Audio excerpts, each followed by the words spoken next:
Mayong adlaw sa tanan o amo kamo abi sa ato ang pagduol ni nga takna karon nakita sa simana gihapon sa pagsaulog sa pagkabanhaw sa atong Ginoo.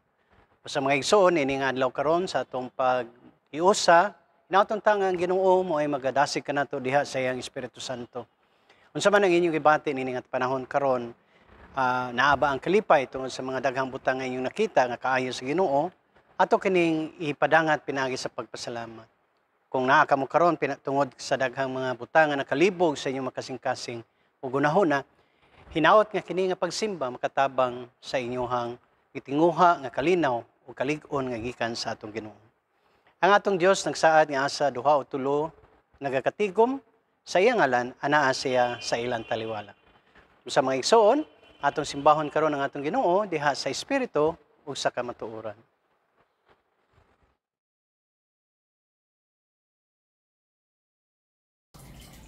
When we are scattered, Jesus, our good shepherd, gathers us in.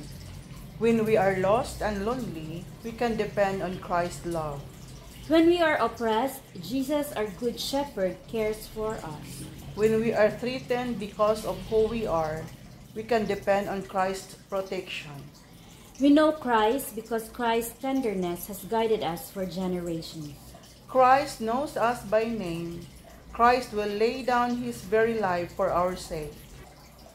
Let us worship our good shepherd who cares for all of us with fierce love. Let us give thanks for Christ's presence with us. Let us pray. Holy God, you sent us Jesus as our comforter and guide. We give you thanks for the ways he cares for us. Help us be empowered to join him in protecting the oppressed and marginalized. We pray this in gratitude for your provision. Amen.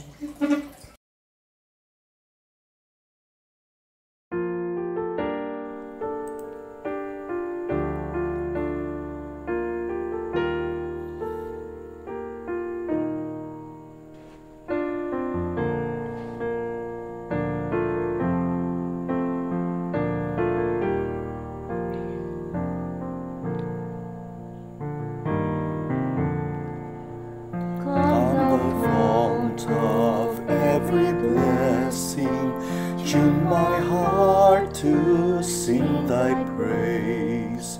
Streams of mercy never ceasing, call for songs of loudest praise.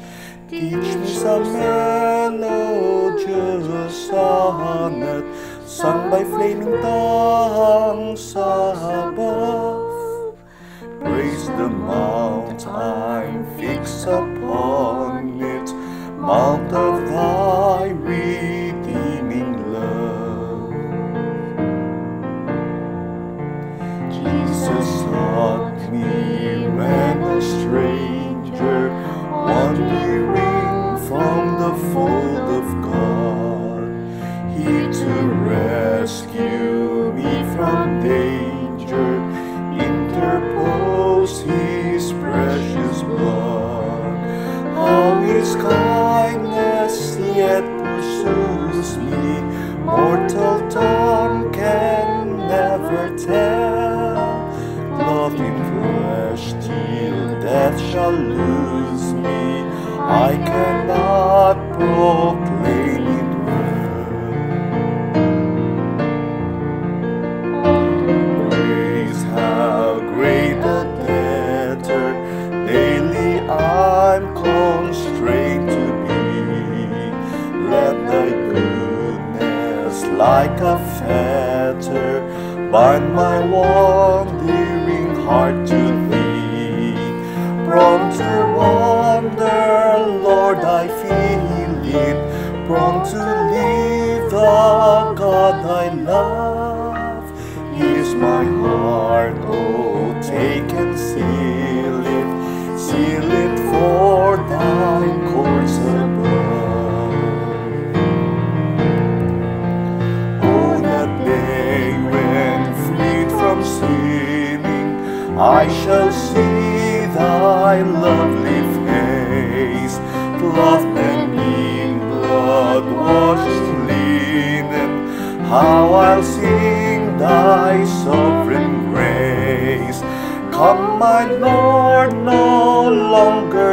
carry. Take my ransom soul away. Send thine angels now to carry me to realms of endless day.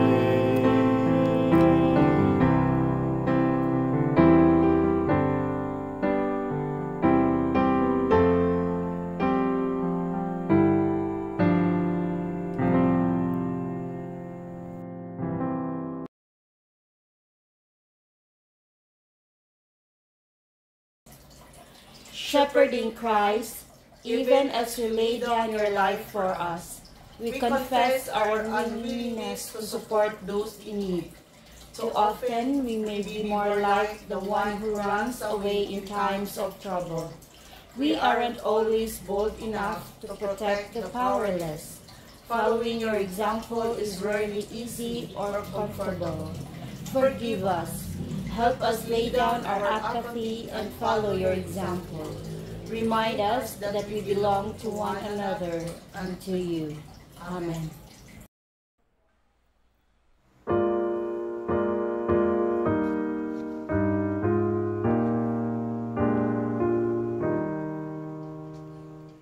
Glory to the Father, and to the Son, and to the Holy Ghost, as it was in the beginning, is now, and ever shall be, world without end. Amen.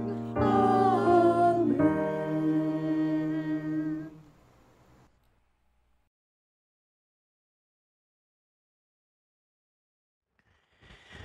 Alang sa itong mga pahibalo, ining adlaw atong gi-finalize ang lista alang sa ato ang list of nominees para sa mahimong opisyalis sa sunod nga tuig, no? 2024 to 2026. Among pasalamat sa tanan nga nahimong kabahin niini ang NOMELEC, nga gi-chair sa ato ang Dr. si Babette Justiniano, no?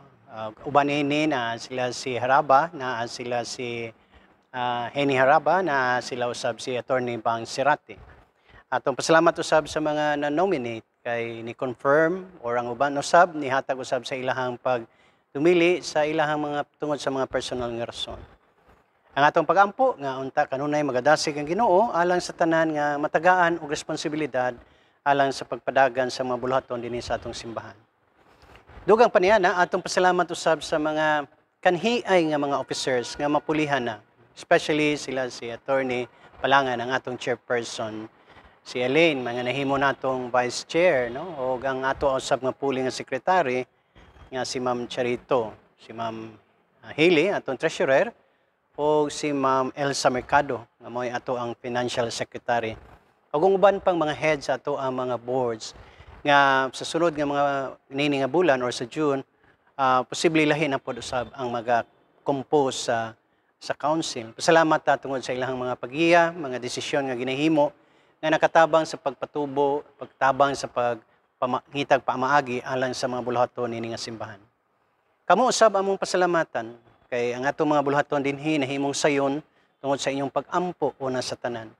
Labaw sa tanan ang inyong makanunayong pagtambong sa atong simba nga mao ay pinakadaghang tao nga diin is a single activity in the church where most people would attend. Ang inyong pag-ani sa simbahan, nagpakita sa inyong kadasig sa pag-maintain, sa paghiusa sa ato ang iglesia, ingon nga kabahin sa lawas ni Kristo. Salamat sa inyong mga panambagon, salamat sa inyong support nga gihatag, salamat sa inyong mga talento, salamat usab sa inyong mga concerns. Labaw sa tanan, kining tanan nga atong naangguhan o nakabutan, salamat tungod sa atong Ginoo. Daghang mga pagsulay ang mayabot kanato, especially atong pandemic time. O karon pag human sa pandemic, another na usab. Og niini nga mga panahon na usab, lain na pod, init na pod kaayo, sa laing bahin nagbaha na sa ato, grabe ka init. Well, inaana man gid ang panahon, dili nato matagna, pero ang atong masigurado mao nga kanunay kita giamuman sa atong Ginoo. Makasiguro kita sa iyang makanunayon nga pag-uban alang sa pag-lig-on sa atong unahon na aron sa pagpanalangin sa atong mga pagpaningkamot. Mo sa nining atak na mga igsoon, ato ang idala ngadto kaniya ang ato ang mga concerns o mga pagpasalamat. Birthday greetings sa tanang nag-celebrate sa ilahang kasaulugan, no? Nining Domingo hangtod sa Sabado, no? Sa ilang adlaw na tawhan. Greetings sa tanang nag-celebrate sa ilahang birthdays o anniversaries.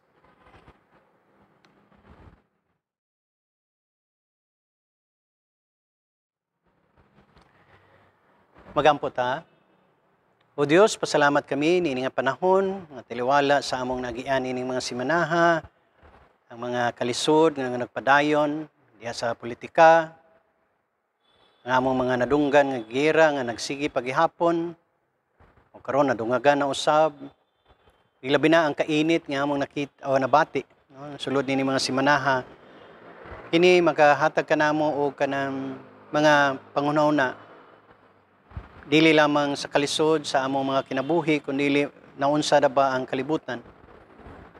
Masayod kami o Dios nga ikaw ang nagbuhat nining tanan o gitakda mo ang tanang mga pamaagi, ang mga balaod nga diin subayon sa kinayahan.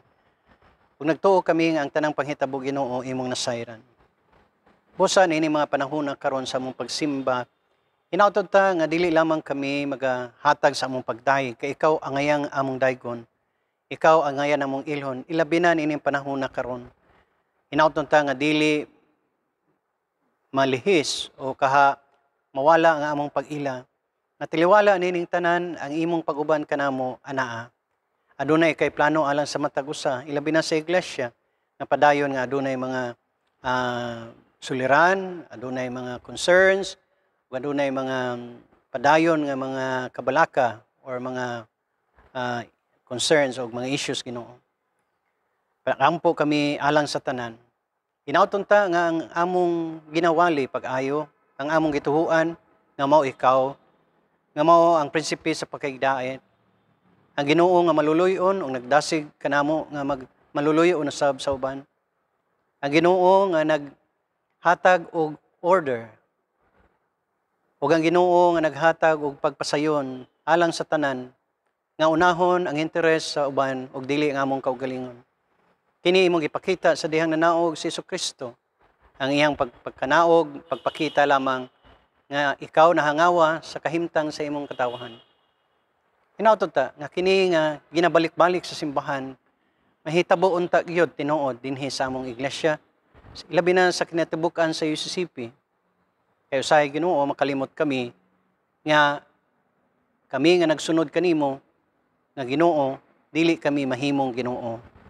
Kami nga nagtawag kanimong Lord, dili kami mahimong Lord or maghari-hari ngadto sa uban. Itanom ang kasing-kasing, ang pagkamapabsanon o pagka-servanthood na naa kang Hesukristo sa matag usa kanamo.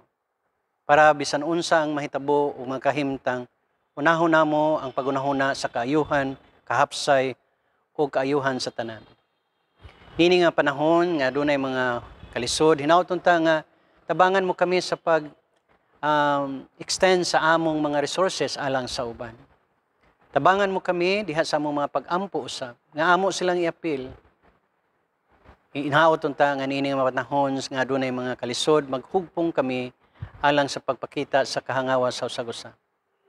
Sa among pagsimba karon, nangamuyo kami nga ang ikaw magadasig kanamo diha sa Espiritu Santo. Kamhi ang among mga pamalandong. Winauton ta nga tinuod gayod nga among madungog ang imong pulong.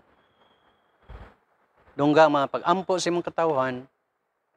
Ug bani kami karon Ginoo. Sa ngalan ni Jesus. Amen.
Ang atong teksto na sa Juan 10:11 ngadto sa 18. Ang pulong sa atong Ginoo na kanayon. Ako mao ang maayo nga magbalantay sa mga karnero. Ang maayo nga magbalantay andam sa pagpangamatay alang sa iyang mga karnero. Dili siya sama sa mga tao nga sinuhulan lang nga magbantay. Kaya ang sinuhulan lang mudagan kung makakita siya nagaabot nga ihalas nga iro. Ug biyaan lang niya ang mga karnero. Busa atakihon sa ihalas nga iro ang mga karnero ug magkatibulaag kini. Ang sinuhulan mopalayo tungod kay sinuhulan man lang siya. Ug baliwala lang kaniya kung unsang mahitabo sa mga karnero. Apan akong mao ang maayo nga magbalantay sa mga karnero. Ingon nga ako nailhan sa amahan ug ako nakaila kaniya. Kaila usab ako sa akong mga karnero ug nakaila sila kanako. Ug ihatag ko ang akong kinabuhi alang kanila. May uban pa akong mga karnero nga wala dinhi sa inyong grupo nga mga Hudiyo. Kinahanglan pasudlon ko usab sila. Maminaw sila kanako ug ang tanan nga maminaw kanako mahimong usa lang kapanon nga may usa lang ka magbalantay. Gihigugma ako samahan tungod kay gihatag ko ang akong kinabuhi alang kanila. O pagkahuman mabuhi ako pag-usab. Walay makapatay kanako kun dili ko kini itugot. Apan kabubuton ko nga ihatag ang akong kinabuhi. Akong pagbuot ang paghatag nini. O pagbuot ko usab ang pagbawi niini. Mao kini ang giingon kanako sa amahan. Ang pulong sa atong Ginoo.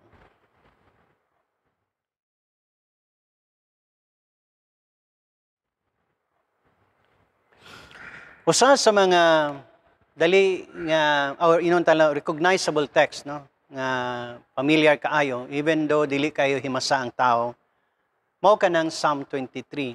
Kung imo kanang madunggan or mabasa kay balo ka nga kanang siya gikan siya sa balaang kasulatan. Kini siya gisulat ni Haring David. Siguro ang universality or inon talang ang familiarity sa mao nga text even though gisulat kini pila na ka centuries no. Dugay na kaayo kini, wala pa si Jesus nasulat kini nga kuan. But even to this day, no, bisag dugay na kaayo, even ani nga moderno nga panahon, it still captivates our hearts. Matod pa maka-identify gihapon ta sa maong sinulat diha, no. It still captivates our hearts and minds, no. Kita nga mga moderno nga mga nagbasa nini. Siguro ang iyahang appeal or universality mao nga nakita nato nga ang tao gidi ay at the core of his being, humanity wants to feel comforted.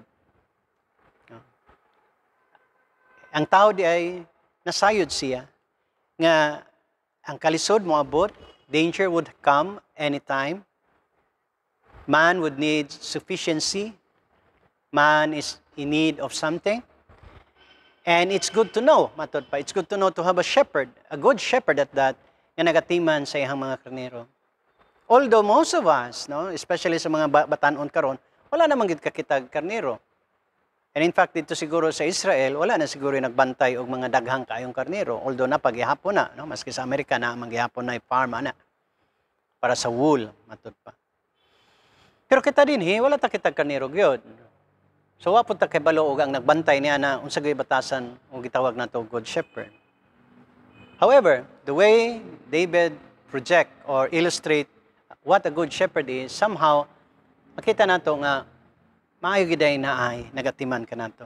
And this good shepherd is our Lord, matod pa niya. The Lord is my shepherd. He attributes this poem para sa iyahang Ginoo. No?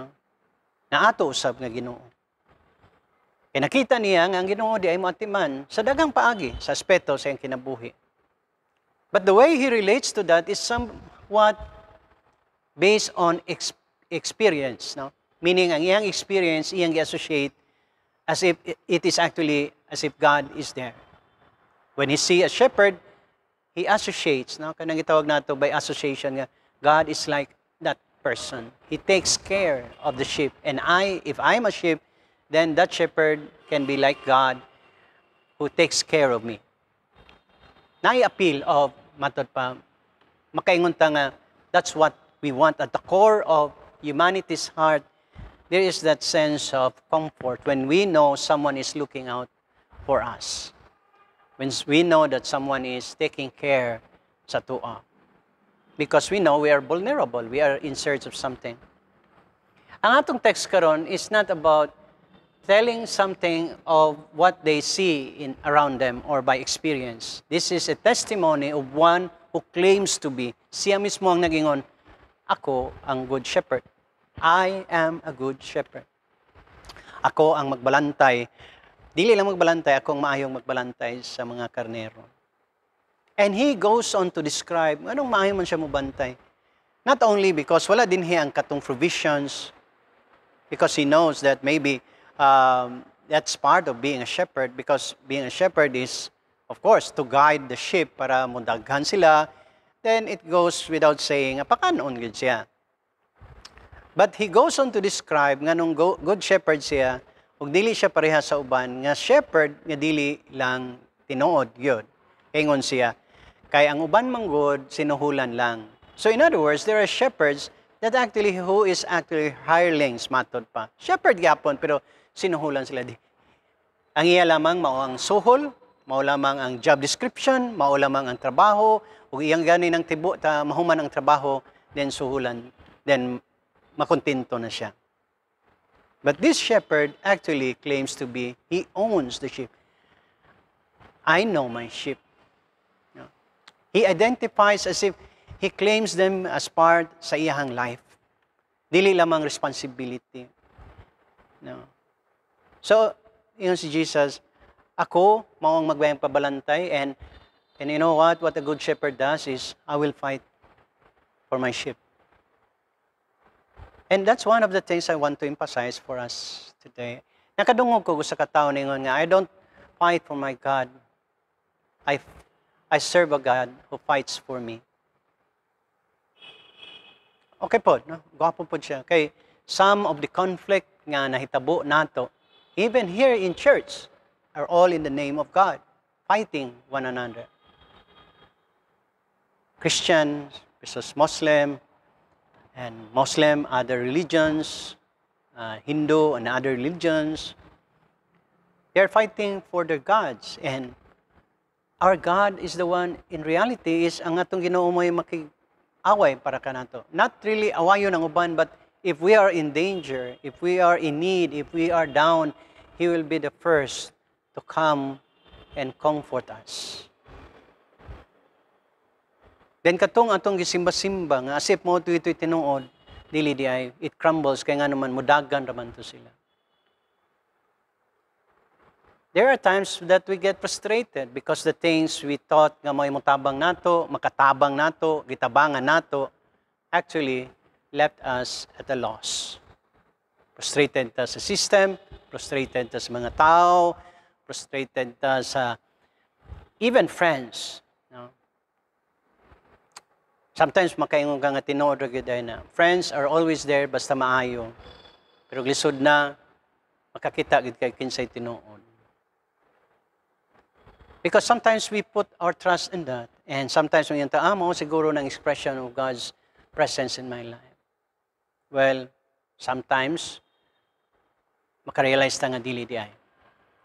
We have been abandoned by the hirelings. There are times nga katudi nga atong gingan nga murag nung talang, mo gito'y spiritual experience nga, naging Ginoo, di man dito mo giday. Because those systems, people were hirelings. They're not the good shepherd. Jesus is the good shepherd. And to come to think of that, now, meaning, there's a God who fights for us. Not only He is fighting for us, but He will willingly offer His life for us, to protect us. So mga igsoon, I hope this message would come to you as a source of comfort. Maybe because you have come to the point of your life ngayon kang murag hopeless ka, and as if nothing works, as if no one is there to help you out. God is there for you. And He says it, isang isulti, Di siya musugot nga magkatibulaag. No? Ang sinuhulan mo palayo, kay sinuhulan naman siya. Baliwala lang niya ang mahitabo sa mga karnero. Matod pa niya. He doesn't care what happens to the sheep. Apan ako, dili. I care for the sheep. It goes without saying, if our Jesus is a shepherd, our good shepherd, dili gid kaniya biyaan. Siguro, ang ato lang problema usahay is how we perceive the presence of God. It's not whether God is for us. Here, Jesus says, God is for us. I am for you. The problem sometimes is how we perceive God's way of being with us. And that involves many things. It involves humility, to recognize your dependency. Lord, di na magini makaya na ko, imo na ni ikaw na gyud. And we need to be humble. The other thing to make God's presence be felt among us is to continually worship Him. Even though if you don't like it, even if you have come to the point nga murag wa man gyud resulta, you must continue to worship Him. Not for God's sake, but for your own sake. God is there. All you need, ang imo lang struggle karon is I cannot see or feel that God is really there. God says He is, but sometimes I cannot feel it. The things we need to do is, other than being humble, Lord, I'm down to my last strength. O na gani, imo na tanan, after this, I humble myself, ikaw na. Then, you must continue to praise the Lord. Praise Him for what He is. To remind yourself, not to tell God who He is, because God knows kinsa siya.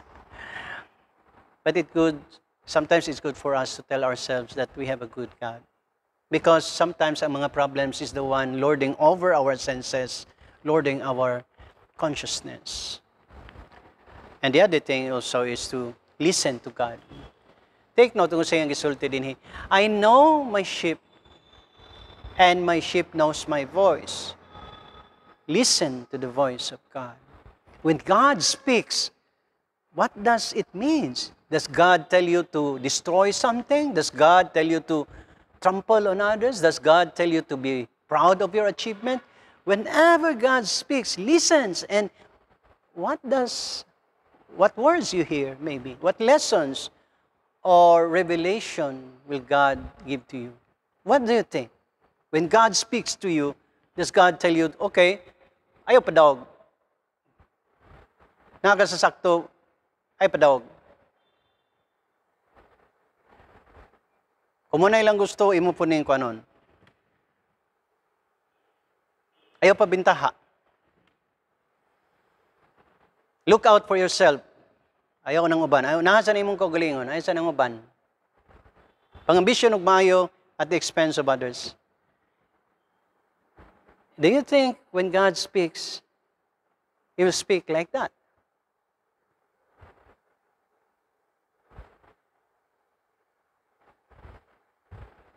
Many times when God speaks, of course in the Old Testament, is that He invites people to come to listen and to learn. To be of good so that they can establish good relationship with others. In Jesus Christ, when He invites them to come, it has to do with submitting themselves to be cured, to be pardoned, to be reconciled, and to love others. When God speaks, especially in Jesus, He speaks in parables. When God speaks, He speaks in parables so that the listeners would somehow process what God is saying and understand, not because God says it, but because He knows, based on His faculty, He knows nga gisulti sa Ginoo makes sense. Not because Jesus said this. When Jesus used parables, the purpose is to tell us a story so that we can find ourselves in the story, and in the process we can understand the lesson of the story. It is not being pushed upon us or forced upon us. Listen. Kaya nga kung karnero maminaw. And then, sa ilang character, you can tell who are listening to God. You know, sometimes right and proper, dili na sila usahay synonymous, sakto, pero usahay dili proper, proper pero dili sakto. No? And, ingon siya, there are others. Thirdly, mo niya akong gusto i-point is, there are other people who are not within this faith community who is also sheep of God. Mga karnero gihapon sa Ginoo. This will challenge us to look beyond our comfort zone, the borders we have, meaning the parameters that we set nga maura ni ang maayo. There are other who are there outside, and he said, I must bring them in.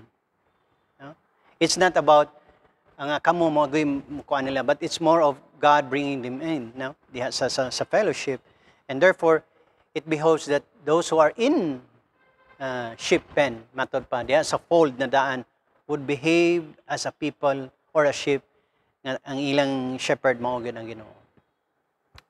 So, mga igsoon, whatever struggles you find yourself, you know you have a God who fights for you. As He claims you to be His own, dili siya musugot nga malupig ka. Although, you need to feel His presence. And to do that, you need to be humble. You have to humble yourself. You need to praise Him continually. That's the thing that you need to do. Secondly, maminaw ta. Because when God speaks, it will make us a better person. When God speaks, it will tell us what should be done properly. When God speaks, He will guide us to where there is harmony, peace, reconciliation. Inaunta ta nga itong Ginoo nga maayo kaayo. Kanunay dasig ka nato sa atong mga kinabuhi. Inaunta ta nga kini nga pamalandong karon. Never mind the preacher, but I'll focus on what the Word of God says. I am the good shepherd, and a good shepherd lays down his life for his sheep. And we are still in the season of resurrection. We have seen the power of God, and when He laid down His life, matod pa, victorious siya sa kamatayon. Not only we have a God who fights for us, but we have a God who is always a sure winner. Maayong adlaw na itong tanan. Amen.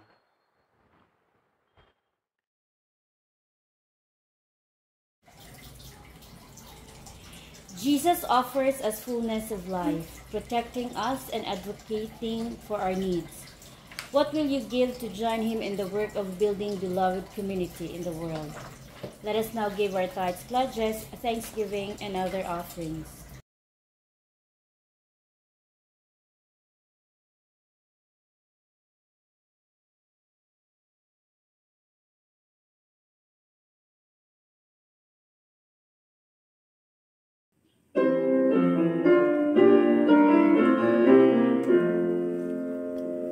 Praise God from whom all blessings flow. Praise Him, all creatures here below. Praise Him above the heavenly hosts. Praise Father, Son, and Holy Ghost.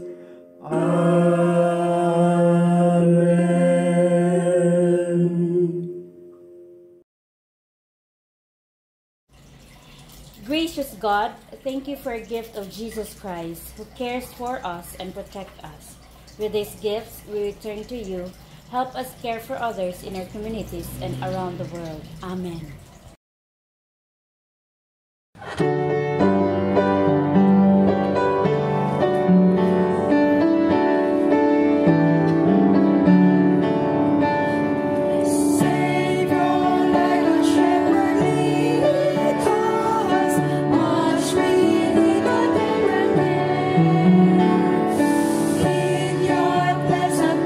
Sweet as love, for all your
Salamat sa imuhang pagdasig sa among unahuna, Ginoo. Sa among espiritu, ikaw di ay mo ang among magbalantay.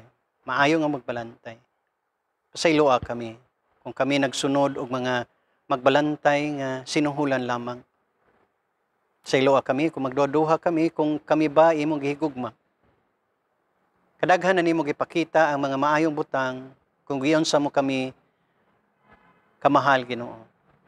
Itugot nga niining mga semana among ihatod or ihatag diya kanimo ang mga butang nga dili namo makaya. We need to be humble. And tudloy mi kanunay sa imuhang pamaagi nga makigsulti ikaw kanamo. Sa among pagmalandong, diya sa pagsimba, diya sa pagampo, sa pagbasa sa balang kasulatan. O Ginoo, paminawa ang mga prayers karon sa imong mga katawan. I pray for healing for those who are sick. I pray for inspiration for those who have been experiencing difficulties sa ilang kinabuhi. Success for those who have plans in their lives. O taliwala sa mga panghitabo karon, Ginoo, keep your people safe. Paminawa ang ilang padangat diya kanimo. Ug sumala sa imong kayo tubaga kini. Ang Ginoo, magapanalangin ka natong tanan. O tungod kay siya ang maayong magbalantay, kanunay kita niyang atimanon, ubanan o gampingan. Sa ngalan samahan sa Anak ug sa Espiritu Santo. Amen o Amen.